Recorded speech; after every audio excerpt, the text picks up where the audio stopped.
lot of strategies to implement, but I wouldn't say it would just be one. I think it's more of a plethora, right? You kind of have to assess where you're at to find out where the problems are. Are you having a lot of stock outs? Do you have a lot of item failures? Are you getting spoilage on the shelf? And what I mean by that is not like your milk goes bad, but if you look at some of the spare parts people keep, they might keep them too long as they have too many. Gaskets and belts are a good example of those, or poorly kept electronics. They can spoil on the shelf. So one of the things you look at is, or if you're using a work order system, exactly how much consumption do you have of the parts that you have?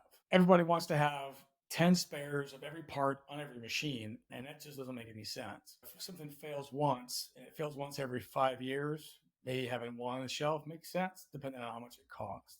So for me, I like to use ABC for criticality on parts that I have. So if they're low cost, high turn, they're probably a C. And I keep them, but I keep a min max on based on my usage. How often do I use them? How often do I have to replenish them?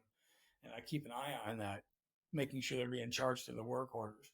The other part, then there's B, right? They're a little bit lower turn, a little bit higher cost, and are a little bit more, or they're more just more critical. And I want to make sure that I'm watching those the most. They make up like the bread and butter of everything you look at. Most of them are going to be B's that you keep on a shelf, or you have somebody consigned to make sure you have them. And then there's the A's. And the A's are the highest criticality, probably the lowest turn, but they're also the most expensive. And they're going to be a capital expense when you use them. So a large motor, for instance, could be $3,500 or even $14,000. There's been times when I've been in a paper mill and there was just this roller bearing that was $35,000 for one bearing, and there was two of them in a roller for a drum pulper. You don't necessarily keep those on a shelf, but you want to make sure that if they go bad, you're not waiting 14 weeks for one to be delivered. You're going to spend $100,000 on this one component for one side of this big multi-million dollar asset, but the caveat and the rub there is I definitely probably should have one or two on the shelf or somewhere in a warehouse that I'm consigning from somebody that allows me to have a service level that says, hey, if I call you, you're going to have it to me within 24 hours.